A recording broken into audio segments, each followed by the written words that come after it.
Oh, doucement. Oh là. Oh, non. Non, non. Oh. J'ai le cœur qui bat encore super vite, quoi. C'est là que j'ai découvert le rude caractère des chevaux comtois.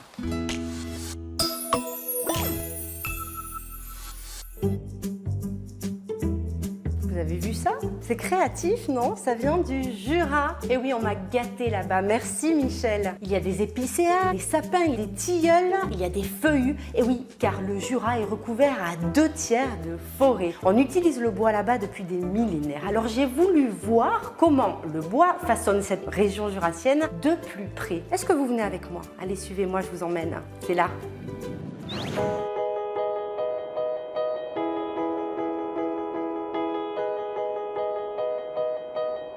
Le Jura, son climat montagnard, ses sommets et surtout ses immenses forêts. Je suis arrivée ici en empruntant la ligne des Hirondelles. Ce petit train, perché à flanc de montagne, traverse le cœur du massif, avec ses 120 km de ligne, de la plaine au sommet.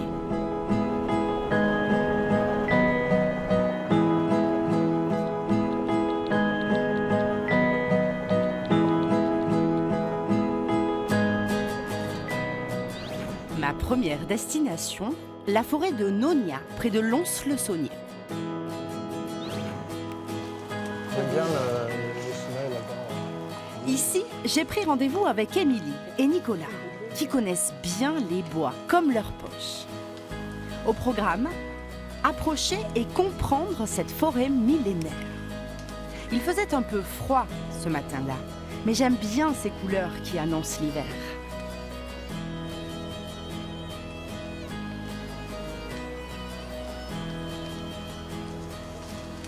Bonjour. Hey, c'est Gaël. Elle est belle votre forêt, mais il fait pas chaud, hein? Ah, il fait pas chaud, mais je vois que tu es quand même bien couverte. Tu as pris un bonnet, des gants et un tour de cou. Ça, c'est pas mal. Oui. Parce que globalement, on va perdre à peu près 20% par la tête. On va perdre beaucoup aussi au niveau d'extrémité. Donc les gants, c'est pas mal. Tu as peut-être un petit peu les bottes qui seront... tu vas avoir peut-être un petit peu froid. Ouais. Mais j'ai mis 2 paires de chaussettes. Bon, c'est pas mal aussi. Ok. Avec le temps, Nicolas et Émilie ont appris à regarder ces forêts autrement. Ils sont un peu devenus les rois de la débrouille.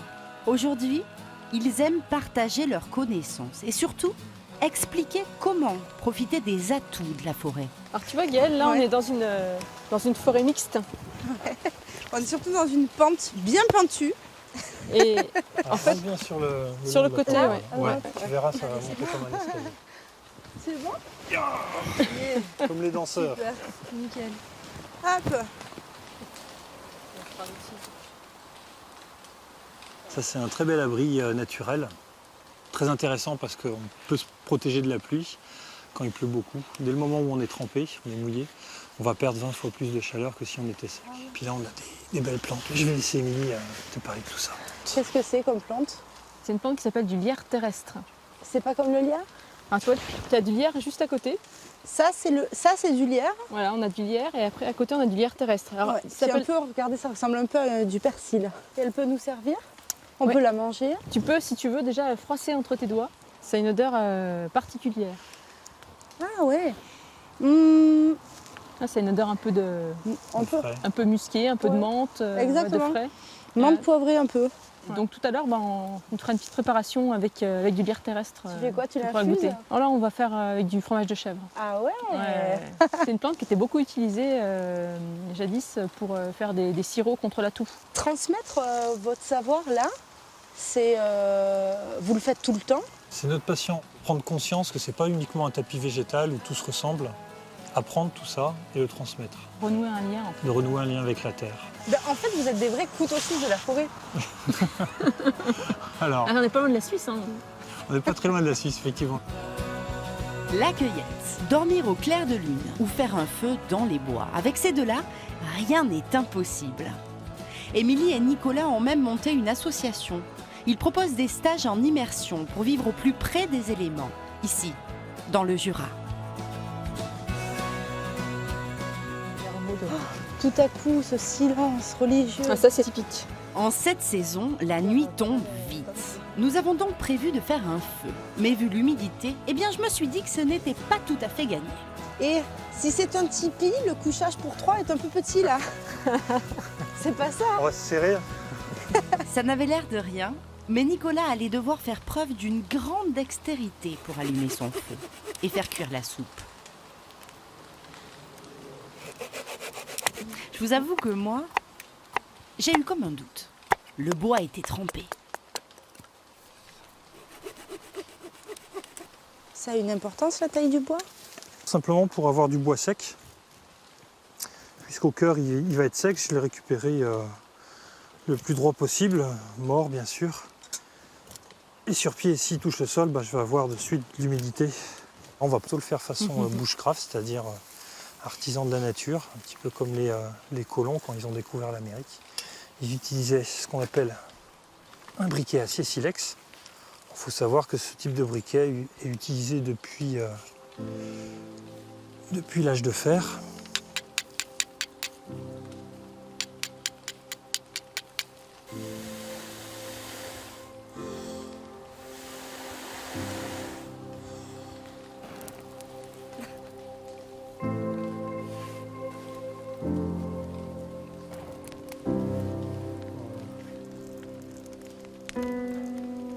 Ça c'est bien, ça prend bien. Ça prend très très bien. Bon. On va mettre ce qu'il faut. Pour faire cuire la soupe. Ouais. Ok, c'est parti. L'homme et la femme des bois. On les a trouvés. Donc les gopodes, orties, et puis bon, j'ai mis quelques pommes de terre, des carottes on sent bien bouchées. la pomme de terre. Merci beaucoup. Ça va, c'est bon, elle est bien cuite. C'est bon, ça réchauffe. C'est le plat idéal là. J'ai jamais autant apprécié une soupe. C'est pas cher. On les trouve en se baladant.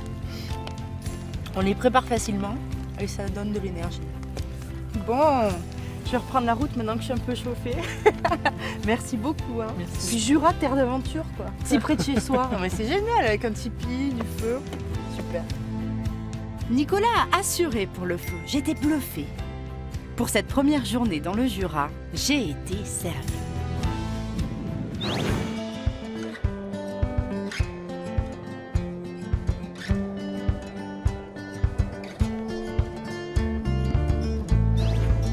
Nouvelle étape sur les plateaux du Jura. J'ai pris la direction de Veuvy, un petit village un peu au nord de Nonia. Nous étions à la campagne.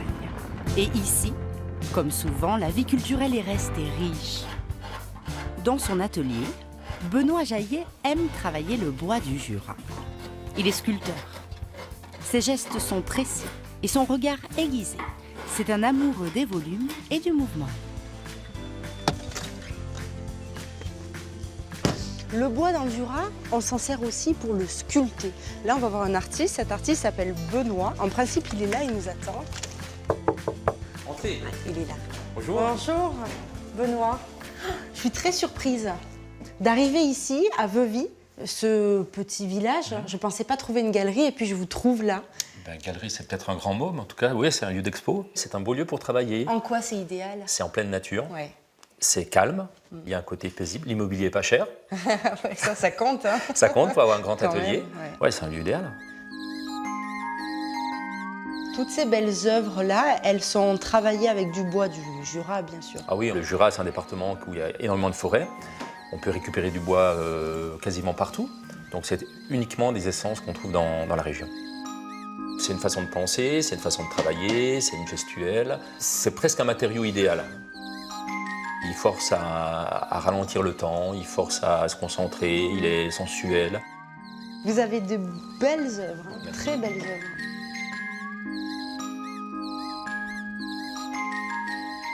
Comment est-ce que je dois les regarder, moi qui ne connais pas beaucoup l'art figuratif, comme On vous les le regarde faites? comme on veut.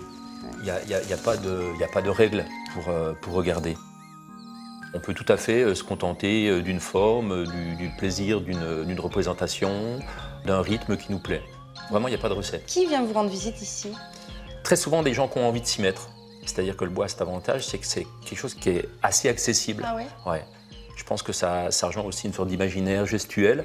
Et ce qui me fait plaisir, c'est qu'il y a des tas de gens qui passent, qui n'entreraient pas dans une galerie, mais qui viennent ici et puis qui sont confrontés à des choses qui sont très différentes. Ah, merci. Donc, ton atelier. Voilà mon atelier. Il fait bon, du coup. Bon, c'est l'avantage de la sculpture sur bois, ça fait des copeaux qu'on peut brûler directement. Ouais, tu recycles. T'es en train de faire quelque chose? Ben, je commençais en fait juste une sculpture, donc toi elle est à peine ébauchée. Ouais. Ça te dit d'essayer? Ah ben oui, génial. Bon, ben écoute, Je vais tiens. me confronter à la matière. Place. Cette matière brute, Voilà. là, enfin brute, tu l'as déjà un peu... Alors c'est juste une ébauche qui est faite à la, soit à la tronçonneuse, soit au disque à sculpter. Ok. Et puis maintenant, ben, il faut commencer à utiliser le ciseau. Ciseaux, c'est-à-dire? Alors, en fait, en sculpture sur bois, comme moi je la pratique, il faut très peu d'outillage. On a besoin de quelques gouges, quelques ciseaux droits. Et puis, tiens, voilà un ciseau droit. Ah, donc Voilà. cette chose-là, c'est un ciseau. Faut le savoir. C'est vrai? Ah bah oui, si tu Alors, me tu dis te méfies quand même professeur, parce que ça coupe. Ça coupe fort? Oui, D'accord. vraiment. Donc, D'accord, fais gaffe en d'accord. passant les doigts au bout. Ok. En fait, ce que tu peux régler, toi, c'est l'inclinaison du ciseau. Ah ouais, Là, vas-y, voilà. si tu tapes comme ça, c'est trop dur. Ouais. Et si tu tapes comme ça, tu glisses. Donc en fait, n'hésite pas à régler l'angle comme ça.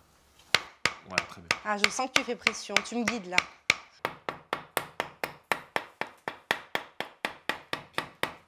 Voilà, ouais. Où est-ce qu'on va là? Alors ça va être une silhouette de femme dans le genre de celle que tu as vue là-bas.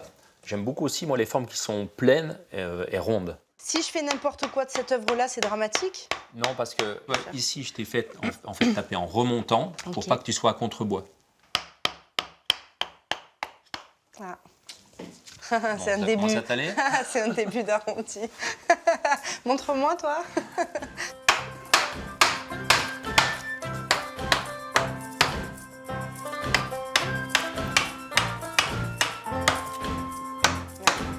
Et la technique, finalement, c'est pas si dur. Ce qui est le plus compliqué, c'est l'imaginaire. Ben, c'est pas forcément ce qui est le plus compliqué, c'est ce qui est le plus plaisant. C'est-à-dire, c'est tout le temps qu'on passe avant la sculpture à regarder, à réfléchir, à remarquer. En fait, la sculpture, c'est aussi une éducation du regard. Et en fait, cette partie-là, c'est la plus importante. Une fois qu'on a commencé, on sait où on va. Je ne sais toujours pas ce que nous cache l'imaginaire de Benoît, mais en tout cas, je suis bien contente d'avoir modestement participé à sa prochaine sculpture. N'hésitez pas à le contacter, il organise souvent des stages dans son atelier.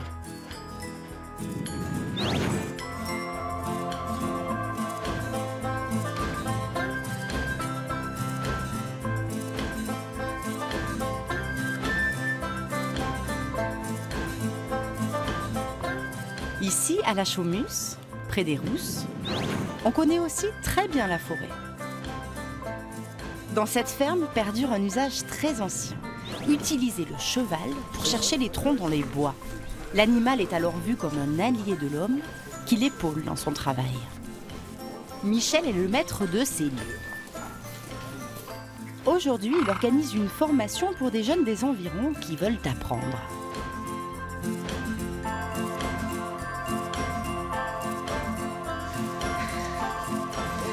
Bonjour, Michel. Ravi de vous rencontrer. Ah, ben moi aussi, je suis ravie de venir à votre rencontre.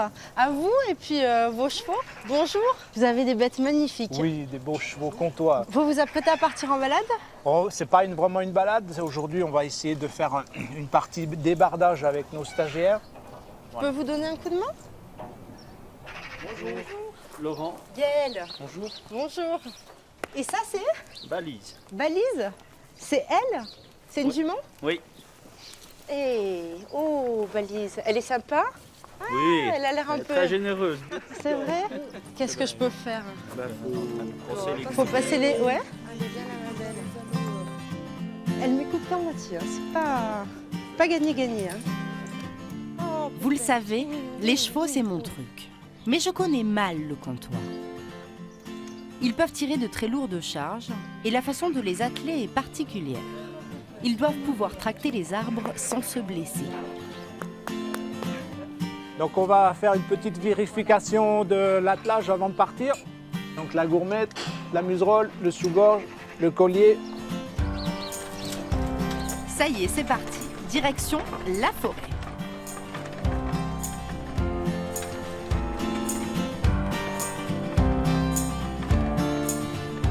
Le débardage est un métier d'avenir. Et c'est ce que Michel cherche à transmettre. Il y a 20 ans, il avait quasiment disparu. Et aujourd'hui, il est revenu au goût du jour. Il est écologique, il est durable. Le cheval peut se faufiler partout. Il n'abîme pas les sols ni les chemins. Il respecte les zones humides. On va travailler déjà avec Diego. Hop, attends, La chaîne, eh ben vas-y, tu peux tirer si tu veux. Voilà. On va ramener donc la chaîne au plus bas du tronc. au plus bas du tronc. On va placer donc le crochet comme ça. Et puis après, on va emmener le cheval tout près pour qu'il puisse tirer le tronc. C'est toi qui le fais, Claire? Ah, je vais laisser Michel pour la première. Donc souvent, le premier exercice quand on commence un chantier, le cheval, c'est pas là où on va. Donc le problème, il va être un peu indécis, il va pas savoir trop ce qu'on va lui demander. Quand on touche comme ça, c'est vraiment tout doucement, quoi. Il faut y aller tout doucement. Voilà, c'est brave. Oui. Un pas arrière. C'est brave. Un pas arrière. C'est brave. Là, c'est bien. Diego, Hop, là. arrière. Ah, Là, bien. hop, Ah, c'est ben. brave. Ah, ah. Tu te mettras la tête, Ah Emilia. oui, oui, oui. Ah, Lui, j'ai il lâché croit la que c'est tête. crochet, en fait. J'ai lâché la tête, j'ai oublié. C'est pas facile. Là, Hein. c'est brave. Allez, Diego. du coup, Hop. là, pas trop. Attention tes doigts.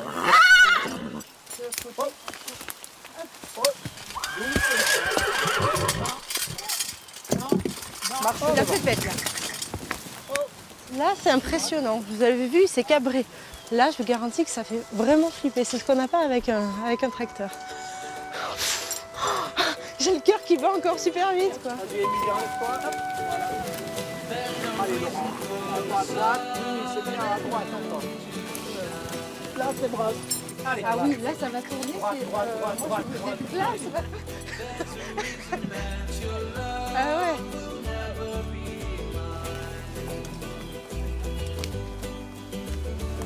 Pourquoi est-ce que c'est une activité qu'il faut préserver, le débardage? Le travail du cheval, il est intéressant dans des parcelles avec une difficulté pour le matériel comme le tracteur qui lui ne peut pas rentrer dans la parcelle. Si on a des endroits qui sont difficiles d'accès, le cheval a ce rôle-là.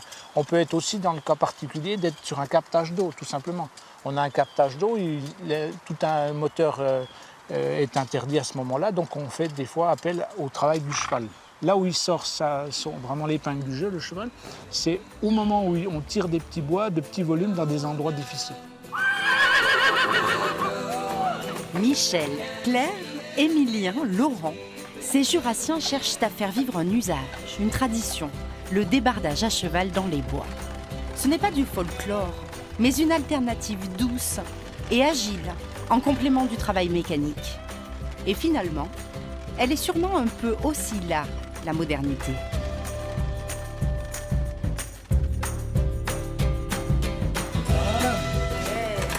Ça, c'est la vraie vie. Hein. En plus, c'est pas du tout une spécialité d'ici, ça.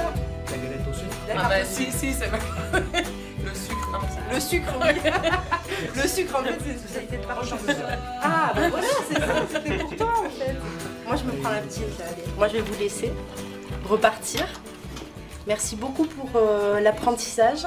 C'est la première fois que je faisais ça, le moment qu'on a partagé, c'est vraiment super. Eh ben, c'était avec plaisir, mais on peut peut-être sortir la goutte.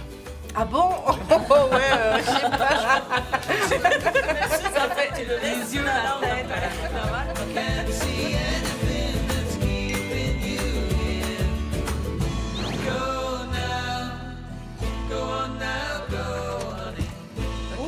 Bonsoir Brigitte. Bienvenue au chalet Le Petit Jura. Merci beaucoup. Très bonne journée. Mais je suis très heureuse d'être là aussi pour pouvoir me reposer autour notamment de ce foyer. Eh ben, très bien. Merci d'avoir mis une bûche. Oui, écoutez, c'est la moindre des choses. Hein.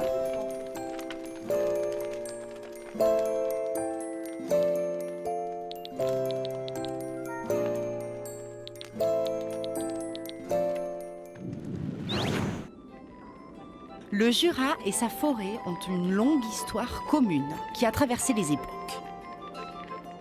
Il y a ceux qui ont planté et coupé, ceux qui ont travaillé le bois, qui l'ont sculpté, tourné, taillé. Les forêts font vivre cette région depuis des siècles.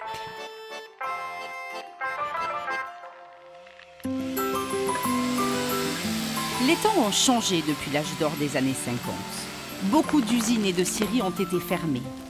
Mais le savoir-faire a été préservé pour que l'histoire continue. Aujourd'hui, à grande échelle, les forêts sont toujours exploitées, de façon raisonnée et sous le contrôle de l'Office national des forêts. Dans une ancienne usine, au Crozet, une pépinière de jeunes artisans a été fondée. Designers, concepteurs ou tourneurs, ici, ils trouvent conseils et machines pour faire grandir leurs projets. Mathis, Augustin et Joseph travaillent dans cet atelier au village. Ils lancent tout juste leur activité et sont au début de leur carrière. Ils ont été formés à quelques kilomètres de là, juste un peu plus bas, à Moiran en montagne. C'est ici que les futures générations d'artisans découvrent le métier. Nous sommes au lycée Vernotte, l'école des arts du bois.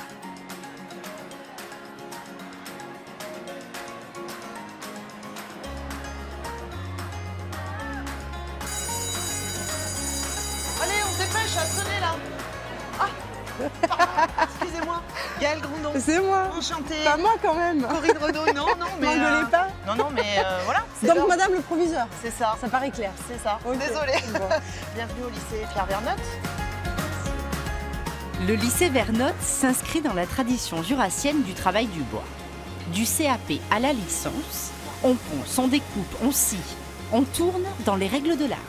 Mais surtout, on construit une ébénisterie actuelle et contemporaine. Entourés de leurs professeurs, ces élèves ont de l'ambition et beaucoup d'imagination. Donc, bienvenue dans l'atelier de marqueterie. Joli. Donc, nouvelle spécificité de notre établissement. On a d'ailleurs une jeune fille, Laetitia, qui est en pleine exécution, travail. là. Bonjour. Bonjour. Qu'est-ce que vous faites? Je fais l'élément par élément et là je m'apprête à faire le Chapelier Fou dans l'Alice au Pays des Merveilles. C'est quoi l'élément par élément? C'est comme les tableaux comme ceux-là où on vient faire le fond et on vient placer les éléments dans chaque trou qu'on vient de faire. En fait, tu rajoutes là sur le bois, tu rajoutes, c'est ça que tu appelles des éléments? Oui.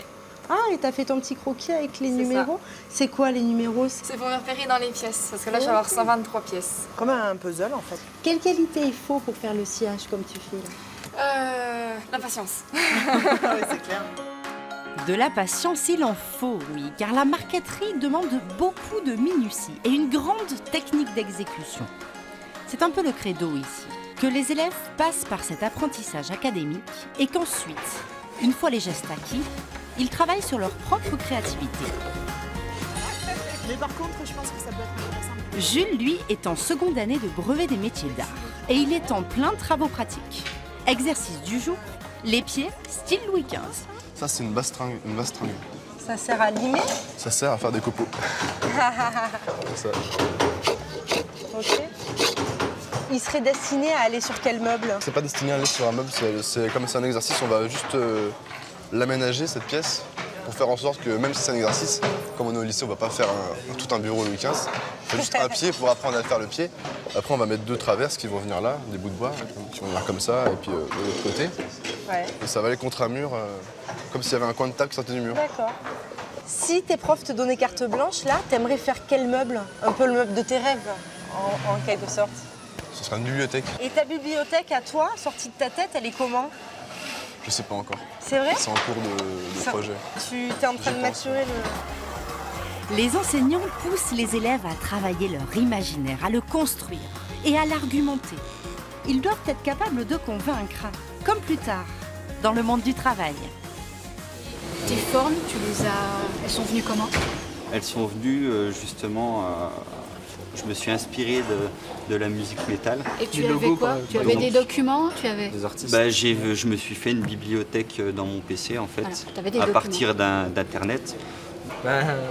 Donne un peu l'impression d'être très agressif même au sens physique, c'est-à-dire que quand on va manipuler, qu'on va stationner autour, on risque de se piquer, de s'accrocher. Justement, en fait, c'est ça aussi qui est recherché. Là, j'ai dessiné un meuble visuellement qui est dangereux, mais de pallier au fait que ça reste un mobilier et qui ne doit pas être dangereux. Donc, par exemple, toute la structure est métallique et tout ce qui dépasse serait peut-être dans un autre matériau plus souple. Donc ça veut dire que là, tu t'es affranchi, toi, de toutes tes connaissances techniques de l'ébéniste pour pouvoir créer. Et c'est ça qui est important. Si vous n'arrivez pas à vous libérer de toute cette contrainte technique qu'on vous a inculquée depuis quelques années, vous avez appris l'ébénisterie, vous ne serez pas capable de pouvoir créer du meuble innovant, performant, pertinent sur cette ère contemporaine. Il faut vraiment, vous, que vous soyez capable aujourd'hui de créer les meubles de demain. Vous êtes les artisans de demain, vous êtes les artistes de demain. Ils sont artisans, ils sont artistes. Le travail des élèves du lycée de Moirat en montagne est magnifique. Une bien belle école pour écrire un nouveau chapitre du travail du bois dans le Jura.